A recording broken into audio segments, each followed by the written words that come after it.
At balikan po natin ang nangyaring libing na sinaksihan ng buong mundo.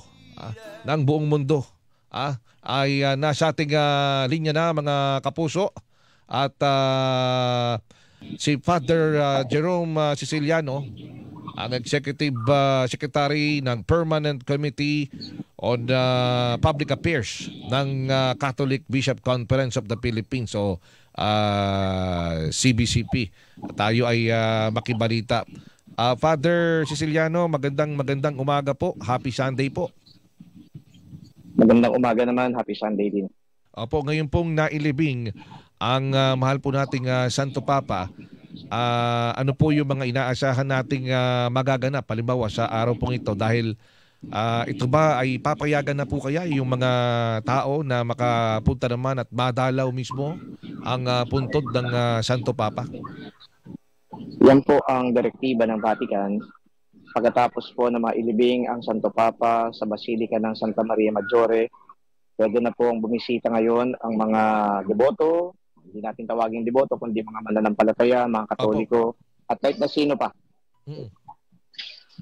Talagang pwede na, no? At para makapag-alay din ng panalangin, no? Mag-usad ng mag-alay ng espesyal na panalangin para sa kanilang sarili, para sa kanilang mga bansa siguro. Mabigat yung binanggit din kahapon na sana ay maipagpatuloy itong mga naisin at mga ipinaglaban ni Pope Francis, lalong-lalo na sa mga migrant at sa climate change at iba pa.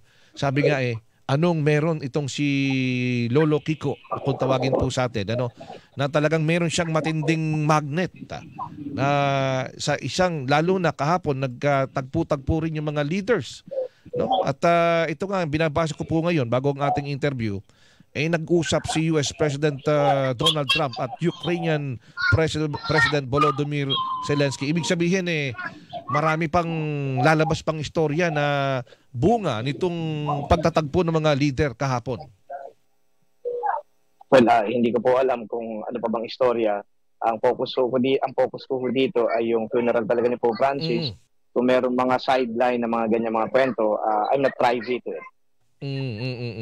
So ang kwan na lang natin itong matapos din na ilibing na po ang tanong ng marami, ano po ang susunod na magiging hakbang para sa pagpili ng susunod na Pope?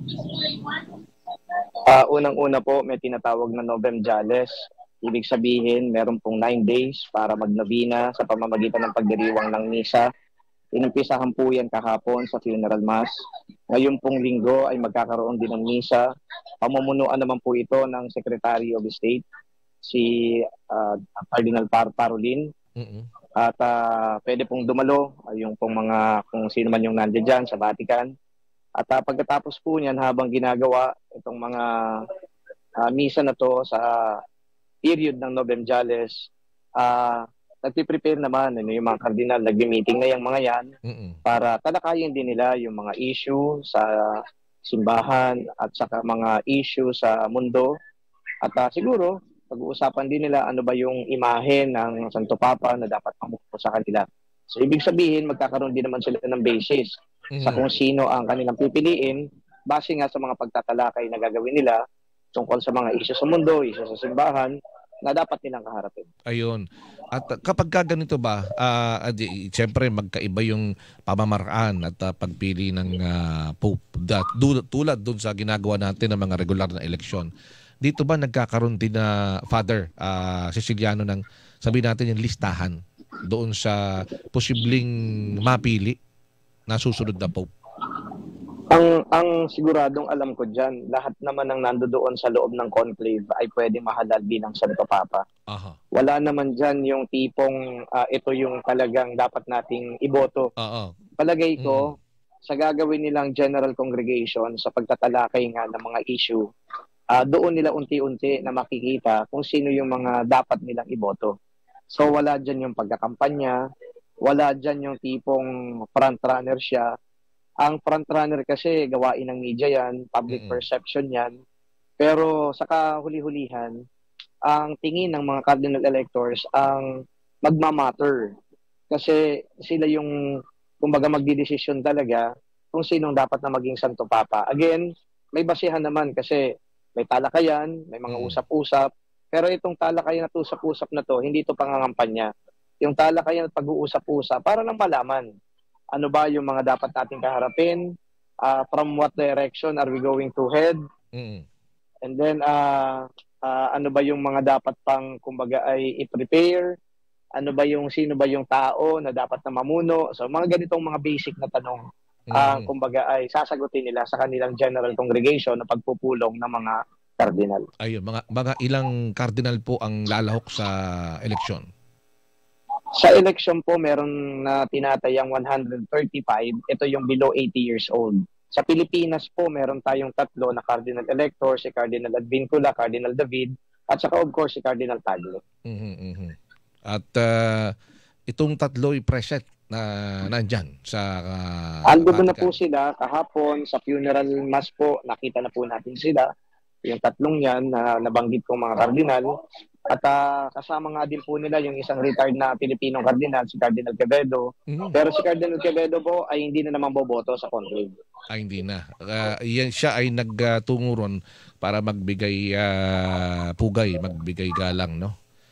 Sa yumaong Pope, no? Opo, nag-attend lang po ng funeral mass si Cardinal Quevedo. Siya po ay more than 80 years old na, kaya hindi na siya pwede doon sumama sa conclave. At dito nga sa binabanggit, medyo masinsin ang pamamaraan ng proseso para maging Pope. Dahil kinakailangan na 2/3, tama, no?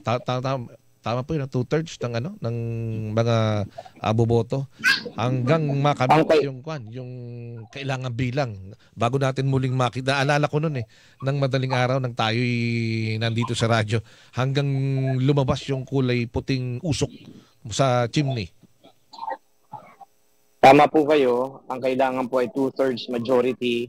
Hindi ko lang po makompute kung ilan ang 2/3 ng 135. So baka po mga nasa 80 plus siya, kaya 90. Hindi ko po masigurado. Basta 2/3 majority po ang kailangan para mahalal ang bagong Santo Papa. Wala itong Father Ceciliano, wala itong halimbawa sa unang pagkakataon hanggang umabot man sa 4 na pagkakataon, hindi pa rin makuha yung bilang. Wala pa talaga yon. Ibig sabihin talagang kailangan makuha yung tamang bilang.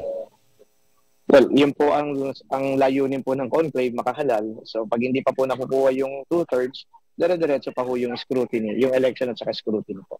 Batay po sa kasaysayan, Father Ceciliano, ano po yung pinakamatagal at ano naman po yung pinakamabilis na nangyaring eleksyon?